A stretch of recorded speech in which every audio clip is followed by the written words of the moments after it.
భారత కరెన్సీలో కొన్ని నాణాలు క్రమేపీ కనుమరుగైపోతున్నాయి. 25 పైసల నుంచి నాణాలు అందుబాటులో ఉండగా 25 పైసలు, 50 పైసలు నాణాలు దాదాపు ఎవరూ వినియోగించడం లేదు.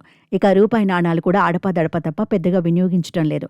ప్రస్తుతం 5 రూపాయలు, 10 రూపాయల నాణాలు వినియోగంలో ఉన్నాయి. ఇటీవలి 10 రూపాయల నాణాలు కూడా చెల్లుబాటు కావని దుకాణాల్లో తీసుకునేవారు కాదు. కానీ దీనిపై ఆర్బీఐ క్లారిటీ ఇచ్చిన తర్వాత తిరిగి వాటిని వినియోగిస్తున్నారు.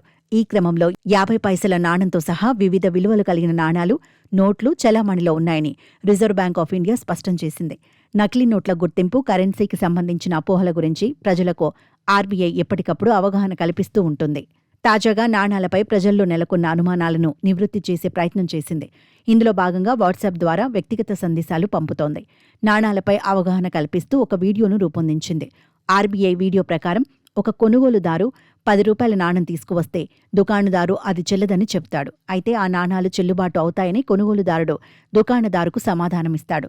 చివరగా అన్ని నాణాలు చెల్లుబాటు అవుతాయని 10 రూపాయల నాణంతో మాట్లాడిస్తున్నట్టుగా ఉంటుంది. నాణాలు వేర్వేరు డిజైన్లతో ఉన్నప్పటికీ అవన్నీ చెలామణిలో ఉన్నాయని ఆర్బీఐ ఈ వీడియో ద్వారా స్పష్టం చేసింది. 50 పైసలు, 1 రూపాయి, 2 రూపాయలు, 5 రూపాయలు, 10 రూపాయలు, 20 రూపాయల నాణాలన్నీ చెల్లుబాటు అవుతాయని ఆర్బీఐ తెలిపింది. నాణాల గురించి తప్పుదోవ పట్టించే సమాచారం, వదంతులను నమ్మవద్దని సూచించింది. వ్యాపారులు కూడా సంకోచించకుండా ప్రజల నుంచి నాణాలను స్వీకరించాలని ఆర్బీఐ విజ్ఞప్తి చేసింది.